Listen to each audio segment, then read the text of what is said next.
Hello, everyone. This is the Insert Titles Show, and I'm your host, Wolf Strife. It is currently 3:30 a.m. in the morning. I just woke up and I just found out that Muhammad Ali has passed away, and just kind of wanted to give my thoughts on that. I'm not really too surprised he passed away. I think it was yesterday I saw an article that said that Muhammad Ali was in the hospital. I think it even said he was fine, but I was like, eh. I mean, with his Parkinson's disease and his age, I was like, it's not a good thing that he's in the hospital, so I'm not really surprised he passed away, but I mean, what a freaking life that guy had. I mean, jeez. I'm a huge boxing fan, so I just, wanted to come on here and do a little episode about Ali. I didn't do any prep work for this, so I'm just, speaking off the top of my head, but I mean, Ali, man, wow. He had a hell of a life. I mean, he was maybe the greatest fighter of all time. Definitely the most famous, I would say. And a lot of that had to do with his personality and stuff. But, I mean, I'm just looking on Wikipedia at some information on him. I mean, he was crowned Sportsman of the Century by Sports Illustrated. I mean, he just did so much in his life.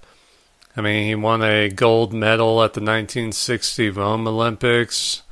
He was in countless great fights. I mean, his first Sonny Liston fight was a damn good fight.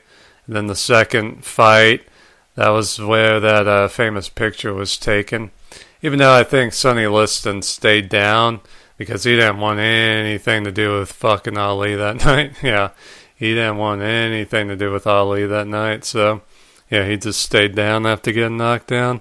That's maybe one of the greatest sports pictures of all time. Ali standing over him.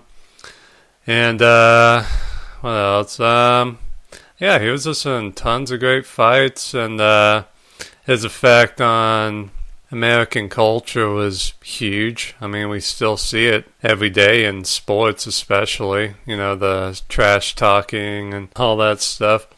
I mean, if you look at the great black athletes before him, like Joe Louis and Jackie Robinson, they're much more kind of subdued and stuff. But, I mean, Ali was from a different time and a different generation. So, I don't think one way is better than the other as long as you're yourself. And, Ali was just different from a lot of those guys. Ali was much more in the vein of Jack Johnson, just kind of flamboyant and, really confident and stuff. So, yeah. And, of course, Ali's involvement with the Vietnam draft was very big. I mean, I don't really have a problem with what Ali did. I mean, he stayed with his convictions, which was, I don't want to go over and kill anybody, and I'm perfectly fine with that. I mean, the world would probably be a better place if more people stuck to their convictions. But I also get the government's point of view, like, hey, I mean, if we let everyone off because they don't want to kill anybody, then this draft isn't going to be too successful. So I guess I understand them being kind of hard on Ali, and he was such a figure that, yeah, they definitely had to go after him, but it was kind of gay what they did to him. I think they stripped the title away from him, and they also banned him from boxing for a couple of years, right in the middle of his prime, too, so it's just like, yeah, that really sucked, but I mean, it made Ali even more popular to certain parts of America, so, yeah. I mean, there were some parts about Ali I'm not too big on, like his affiliation with the Nation of Islam. I mean, yipe. But, I mean, he kind of grew out of that, I think. I think he actually went on to become a Sunni Muslim. So, yeah, I guess he kind of got out of that stuff. But, yeah, I mean, Ali was a huge person for the black community in America. I mean, my God, he's probably up there with Martin Luther King and, whoever else. I mean, he's huge. But I think he was also a good guy too, Like, I think he really liked people and cared about people and, I think he was a good guy. Like, my grandfather was I guess like a prison guard in California. I'm not even sure what prison, Soledad or whatever. I don't know. But yeah, he said that Ali actually came to the prison to talk to some of the inmates and stuff. So yeah, that's pretty cool that my grandfather got to meet Ali. So yeah, that's pretty cool. And I mean, Ali did that everywhere. I mean, he would go all over the country talking to people and stuff. So yeah, he was definitely the people's champ, even though he lost his title. But yeah, eventually he got reinstated to fight again and stuff. And he got to fight the great Joe Frazier. I'm a huge Joe Frazier fan. I mean, I just love his fighting style and just, what kind of guy he was, He just seemed like a really cool blue-collar guy. And that was a great fight. I mean, Frazier just took it to him and won the fight, and that definitely set Ali back a good bit. But then Joe Frazier went and fought George Foreman, and oof, I mean, George Foreman was just this huge, huge guy, and probably one of the heaviest hitters in boxing's history. And Joe Frazier, being a man's man, he went toe-to-toe against George Foreman, and needless to say, you do not go toe-to-toe against George Foreman, so George Foreman just blew Joe Frazier apart. And then George Foreman fought Muhammad Ali in Zaire, and I think that's the greatest fight I've ever watched. I've watched like documentaries and the actual film footage of the fight, and that is just wow. What was that? The Rumble in the Jungle, I think? Yeah, that was just holy shit.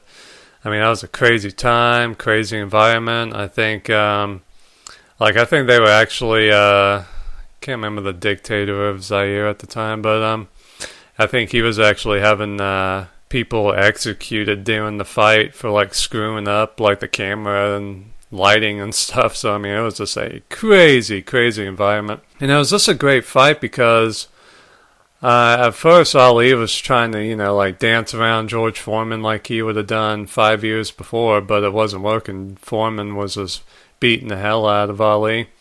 So instead of sticking with a losing strategy, Ali switched to the rope-a-dope and basically just got on the ropes and just took a pounding from Foreman. But Foreman wasn't able to land any really headshots or anything. He was just pounding Ali's body. And it's really amazing because, I mean, how many times do we see somebody totally change their strategy or tactics in a fight or even a battle? Like, I mean, look at the Battle of Gettysburg. General Lee didn't change his tactics at all. I mean, he just kept, attacking. And Napoleon at Waterloo, he just kept sending wave after wave of French troops into the slaughter. So I mean, it's pretty rare for somebody just to completely change their strategy during a fight. And for Ali to do that, it just shows how much of a master he was of his craft. So I think it was like by the 12th round or 14th round or something, George Foreman was just out of energy because he's been just nailing Ali with punches all night. So finally, Ali takes advantage of Foreman being tired and just bam, punches him right in the face and knocks Foreman out, and everybody's going nuts, and I mean, it's just crazy. And the crowd was shouting, Ali Boumaye, which means Ali kill him. I mean, it's just, wow, that was just such a great fight and a great moment in history. And I love Foreman. Foreman's a damn good guy, but I mean, even he's like, man, that was, that was a hell of a night. And then I think Ali fought Joe Frazier 2 more times. The most famous one was the Thrilla in Manila. I think that was the 3rd and final fight. That was a crazy fight. I mean, both of those guys almost died in the ring. Well, they were fighting in like summertime in Manila in a open air arena. And it was like 120 degrees in the ring, and they were just beating the hell out of each other until I think it was Frazier's corner man threw the towel in and whatever. So, but yeah, Frazier almost died from that fight. I think he went to the hospital that night, and Ali said that if Frazier dies, I will never fight again because, he doesn't want to kill anybody. So, yeah. But I mean, yeah, that was just crazy stuff, man. Yeah, that's when boxing was definitely king. I mean, there had been some great champions before Ali. I mean, Sugar Ray Robinson, Jake LaMotta, Joe Louis, Jack Johnson, Dempsey, Rocky Marciano, but none as flamboyant and just I think just great like Ali. I mean, greatness is definitely a tangible thing. So when you see it, you definitely know what it is. I mean, even Dan Patrick, he talks about like whenever he's asked who's the biggest athlete he's ever seen, and he always says Ali. Like I think the story is he was in an arena and it was a full arena or whatever. I don't even know what kind of sport it was, maybe basketball or something. And there was a rumor that Ali was in the stadium or coming to the stadium. And when Ali got there, Dan Patrick just says the energy just rose and rose to a crescendo. People just yelling, Ali, Ali, Ali. I mean, he said it was the craziest thing he'd ever seen, the energy and stuff that was generated just by one man being in a room of thousands, So, Ali was just man. And unfortunately, he probably fought too long and just did more damage to his brain. And I think it was in the 80s he was diagnosed with Parkinson's disease, and it was kind of downhill for him after that. But he has a good family. I think he has, according to Wikipedia, like 7 daughters and 2 sons. And one of his daughters is Layla Ali, who was an undefeated boxer. And she's probably the best female fighter since, I don't know, the chick who invented Wing Chun, I guess. So, Layla's a badass. But, so he has a pretty good family and stuff, and he got to go around, meet presidents and stuff. I mean, he was still a huge figure for a long time until his Parkinson's kind of made him, have to kind of just stay home, I guess.